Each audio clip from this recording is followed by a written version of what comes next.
Hello everyone, আসসালামু আলাইকুম। কেমন আছেন সবাই? আশা করছি সবাই ভালোই আছেন। আপনাদের ভালোবাসায় আমিও ভালো আছি। চলে এসেছি আপনাদের জন্য আরও একটি নতুন ভিডিও নিয়ে। সকাল থেকে চুলায় গ্যাস নেই, তাই রান্নাবান্না করতে তো অনেক কষ্ট হচ্ছে। সকালে নাস্তার পর্বটা খুব সহজভাবেই সেরে নিয়েছি। নাস্তা সারার পর এখন চলে এলাম রান্নাবান্নায়। আজ রান্না করব ছোটো মাছ দিয়ে আলু চচ্চড়ি।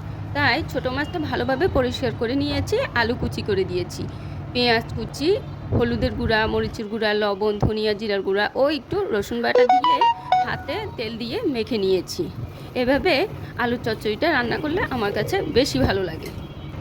আচ্ছা, আমি কিন্তু শুরুতেই বলেছি চুলায় গ্যাস নেই, তাহলে আমি রান্না করছি কোথায়?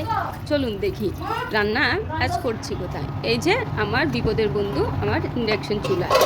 এতে আমি প্রথমে ভাত বসিয়ে দিয়েছিলাম, ভাতটা প্রায় হয়ে এসেছে। এখন ভাতটা মাছ সরিয়ে নিব। ভাত হয়ে গেল, এবার আমি এই তরকারিটা বসিয়ে দিলাম। এটা যে আমার কতটা কাজে তার কি বলবো। এইভাবে হাতে মেখে রান্না করলে কিন্তু যে কোনো রান্নায় কিন্তু অনেক মজা হয়।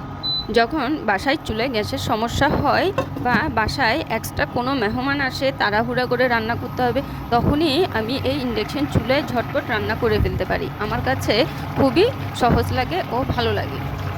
আমাদের মেয়েদের বেশিরভাগ সময় কাটে এই রান্নাঘরে রান্নাবান্না করতে করতে।